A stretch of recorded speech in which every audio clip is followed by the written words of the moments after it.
Hi, this is Sarah Mikesell with the cattle site, and today we're here with Ron Tessman. He is a beef cattle technical consultant with Elanco. Thanks for being with us. Thank you. Pleasure to be here. Happy to talk to you. I know it's great to be back at NCBA. That's we're here right. in Houston. It's so nice to be with customers and just with colleagues too, right? Absolutely, and meeting people that you haven't seen in a long time and getting a chance to interact with them, it's been awesome. Yeah, it's been fun. It's been fun. I've seen lots of former colleagues and things like that too. So, so we're here at the Elanco booth, and let's talk about some of the best management practices for producers who have cattle with BRD, this kind of ongoing problem in the industry. Yeah, that's a great question, and it's something that we know that BRD plagues us, and it's the most common disease, no matter if we're in the cow-calf segment or stocker background or all the way to the feedlot. And so that's something that concerns everyone. And so really when we think about it from our perspective as Elanco, we think about management over medicine, and we hope to prevent or mitigate so that producer doesn't have as bad a problem. We know that we're going to have BRD all the time, but we want to lessen that as much as we can. And so that goes back all the way to thinking about our cattle herd and our mother cows, making sure they have the appropriate nutrition so that they can develop that best calf and have that best immune system, making sure that they can produce the best colostrum, so having a well-vaccinated cow herd, so we have that best colostrum, so we can get the best immunoglobulins, make sure that calf's nice and healthy.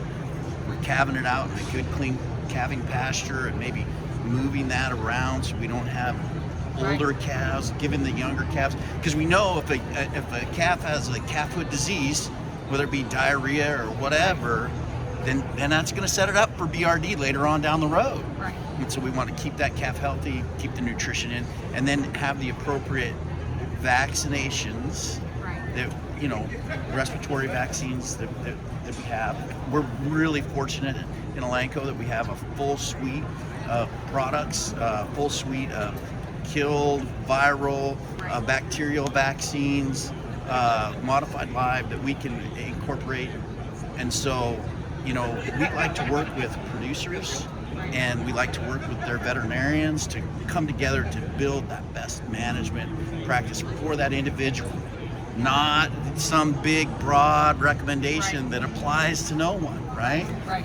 And then, you know, from there, you know, if we do have an outbreak, then we have also products to address that. We have a suite of antimicrobials that has, you know, that we have representatives from all of the big classes of BRD antimicrobials, so that we can address the problem should it happen, should we get a sick animal. And you talked about this, I guess. So you start with vaccine programs, you do the best you can for prevention, right?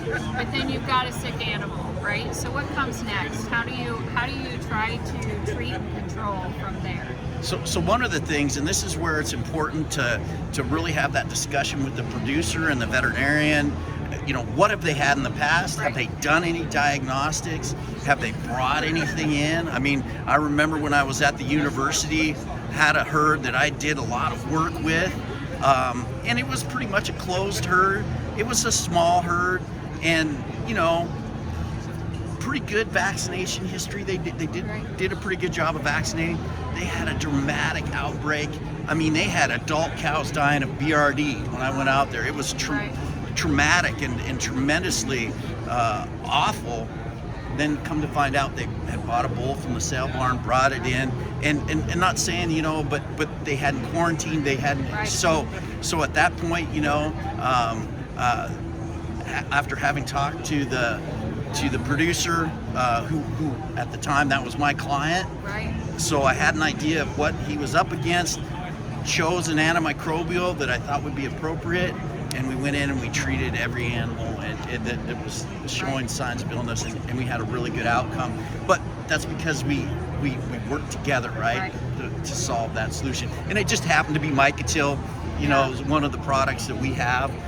You know, that was several years ago, but so we still like to do the same thing today. We like to look at what is the potential outcome. We're not going to just recommend off the cuff, well, I want you to use Increxa, or I want you to use Mikesell or Baytril. We really want to understand what's going on within that management system, and maybe you're getting calves in that may have been treated already with a different antimicrobial. So maybe we want to change that up a little bit.